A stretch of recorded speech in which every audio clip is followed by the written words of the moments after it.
Hello po, good day po sa inyong lahat at sana'y nasa mabuti kayong kalagayan at patnubayan po ng ating buong may kapal ang bawat isa sa atin.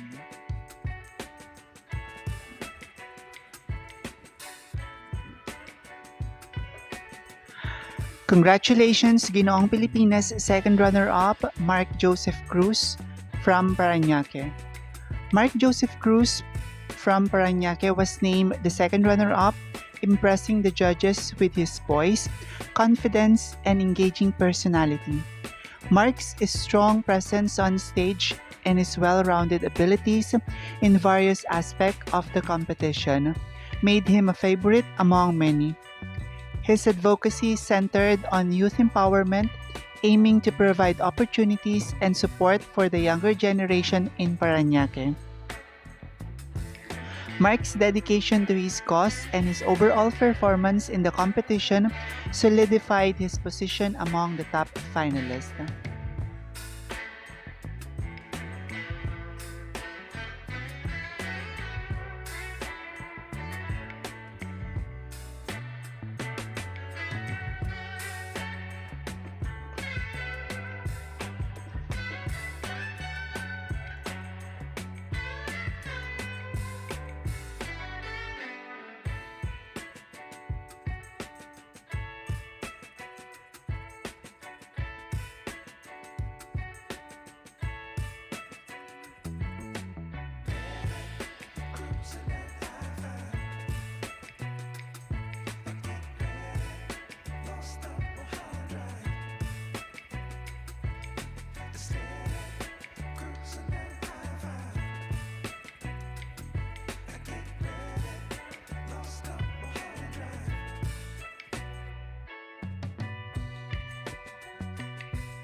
The Ginoong Pilipinas 2024 pageant celebrated the essence of Filipino masculinity, emphasizing not just physical attributes but also intelligence, advocacy, and character.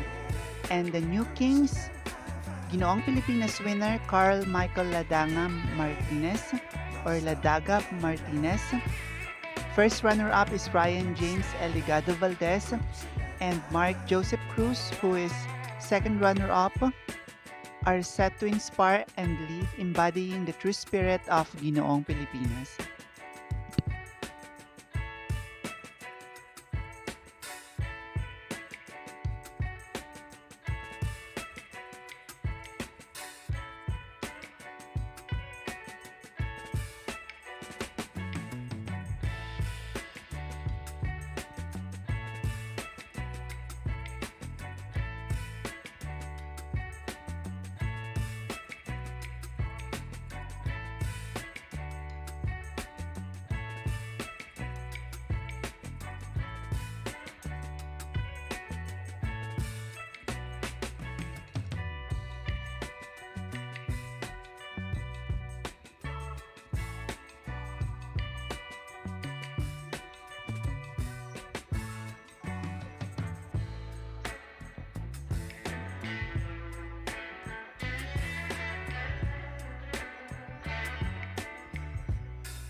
Maraming salamat sa inyong walang sawang suporta. Hinihiling ko ang inyong tulong sa pag-like, pagkomento at pagbahagi ng aking munting channel. Pagpalain kayo ng may kapal sa inyong kabutihan at pagmamalasakit. Bye-bye!